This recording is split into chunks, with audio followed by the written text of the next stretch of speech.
రాష్ట్ర మంత్రివర్గంలో తనకు స్థానం లభించడం ఎంతో ఆనందంగా ఉందన్నారు మంత్రి సవిత. ఏ పోర్ట్ఫోలియో అప్పగించినా రాష్ట్ర అభివృద్ధి లక్ష్యంగా ముందుకు సాగుతానని చెప్పారు. రాష్ట్రంలో నూతన పరిశ్రమలు ఏర్పాటు చేసి ఉపాధి అవకాశాలు కల్పిస్తా ఉంటోన్న మంత్రి సవితతో మా ప్రతినిధి కాంతి ఫేస్ టు ఫేస్. ఆంధ్రప్రదేశ్ మంత్రిగా ప్రమాణ స్వీకారం చేసినటువంటి సవిత ప్రస్తుతం సచివాలయంలో చంద్రబాబు నాయుడిని బాధ్యతలు తీసుకున్న తర్వాత గౌరవార్థం కలిశారు. అయితే ప్రస్తుతం మనతో మంత్రి ఉన్నారు. మేడం చెప్పండి, మంత్రిగా ఫస్ట్ టైం తీసుకుంటున్నారు, ఛార్జ్ తీసుకోబోతున్నారు మరొక 2-3 రోజుల్లో, ఎట్లా ఫీల్ అవుతున్నారు? చాలా గర్వంగా ఫీల్ అవుతున్నాం మేడం. ఎందుకంటే చంద్రబాబు నాయుడు గారితో పాటు అసెంబ్లీలో ఉండే అవకాశం నాకు చంద్రబాబు నాయుడు గారు ఇచ్చారు. చాలా ఆనందంగా ఉంది. ఎందుకంటే ఆంధ్రప్రదేశ్ ఈ 5 సంవత్సరాలు పోరాటం చేశాం.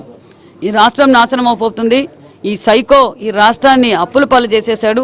ఒక పక్క అవసరమైతే ఆంధ్రప్రదేశ్ని కూడా వీలుంటే తాకట్టు పెట్టే పరిస్థితికి ఈరోజు రాష్ట్ర పరిస్థితి వెళ్ళిపోయిందనే విషయాన్ని అందరం తెలుసుకుని అందరం పోరాటం చేశాం. చంద్రబాబు నాయుడు గారు ముఖ్యమంత్రిగా దిగిన రోజు 2019 నుంచి 24 వరకు కూడా ఆంధ్రప్రదేశ్ కోసం అహర్నిశలు కష్టపడిన నాయకునితో ఈరోజు మేము కూడా మంత్రులుగా ఉన్నామంటే చాలా గర్వంగా ఉంది. మీ ప్రత్యర్థి కూడా మంత్రిగా చేస్తున్నారు, ఇప్పుడు మళ్ళీ మీరు మంత్రిగా మరొక 2-3 రోజుల బాధ్యతలు తీసుకుంటా ఉన్నారు. సో ప్రత్యర్థి మీద గెలుపు ఒక ఎత్తు అయితే మరి మంత్రి పదవి సాధించడం కూడా ఒక ఎత్తు. సో మంత్రి పదవి సాధించినందుకు మీ నియోజకవర్గ ప్రజలకు ఏం చెప్పాలనుకుంటున్నారు, ఏం చేయాలనుకుంటున్నారు? మా నియోజకవర్గ ప్రజలైతే చాలా సంతోషంగా ఉన్నారు. ఎందుకంటే మా నియోజకవర్గంలో మా ఎమ్మెల్యే గారికి మొదటిసారిగా ఎమ్మెల్యే టికెట్ ఇవ్వడం, మళ్ళీ మంత్రిగా ఇవ్వడం చాలా మంది చాలా ఆనందంగా ఉన్నారు.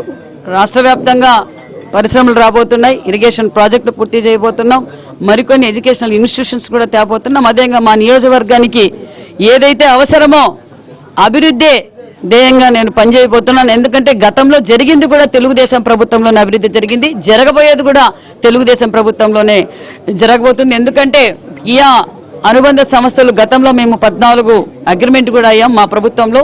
మరి జగన్మోహన్ రెడ్డి గారికి ట్యాక్స్ కట్టలేక వేరే రాష్ట్రాలకి తరలిపోయాయి. మళ్ళీ అలాంటి పరిశ్రమలు తీసుకొస్తాం, ఉపాధి చూపిస్తాం, ప్రతి చెరువుకి నీళ్ళు ఇస్తాం, ప్రతి ఇంటింటికి కొలాయి ఇస్తాం. అదే విధంగా అభివృద్ధి ధ్యేయంగా మేము పనిచేయబోతున్నాం. అమరావతి రాజధానిగా చంద్రబాబు నాయుడు ప్రకటించారు, మిగిలిన ప్రాంతాల అభివృద్ధి జరగదు అనేది మీ పైన ఒక విష ప్రచారం జరుగుతోంది, దీన్ని ఎలా ఖండిస్తారు? విష ప్రచారం ఎవరు చేస్తున్నారు మేడం? ప్రజలు చేయలేదు. ప్రజలు అమరావతి రాజధాని చంద్రబాబు నాయుడు గారు అయితేనే పూర్తి చేయగలరు, ఈ రాష్ట్రానికి స్వర్ణాంధ్రప్రదేశ్గా మార్చగలదు ఒక చంద్రబాబు నాయుడు గారు అనే విషయం తెలిసే ఈరోజు మాకందరి ఈ సంపూర్ణమైన మెజార్టీతో ఊహించని మెజార్టీలు అందరివి. అంటే ప్రజలు ఎంత వ్యతిరేకతున్నారు, ఈ విష ప్రచారాలు ఇవన్నీ ఏం జరగవండి. వాళ్ళు అనుకుంటున్నారు ఏదో చేస్తే అయిపోతుంది. వాళ్ళు మాట్లాడడానికి అనర్హులు, వైసీపీ వాళ్ళు మాట్లాడడానికి అన్ఫిట్. ఒక 5 ఫైల్స్ పైన బాబు గారు సంతకం చేశారు. వాటితో పాటుగా మిగిలిన హామీల అమలు కోసం ఎట్లా ముందుకు వెళ్లేందుకు ప్రణాళికలు ఉన్నాయని మీరు అనుకుంటున్నారు?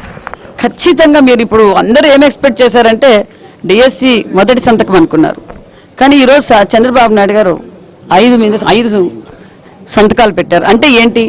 ఖచ్చితంగా సంక్షేమ పథకాలు చేయగలము, అభివృద్ధి చేయగలం. ఖచ్చితంగా ఏదైతే చంద్రబాబు నాయుడు గారు గతంలో ఎన్నికల మేనిఫెస్టోలో ఎన్డీఏ కూటమి ఏం చెప్పిందో అవన్నీ ఖచ్చితంగా అమలుపరుస్తాం.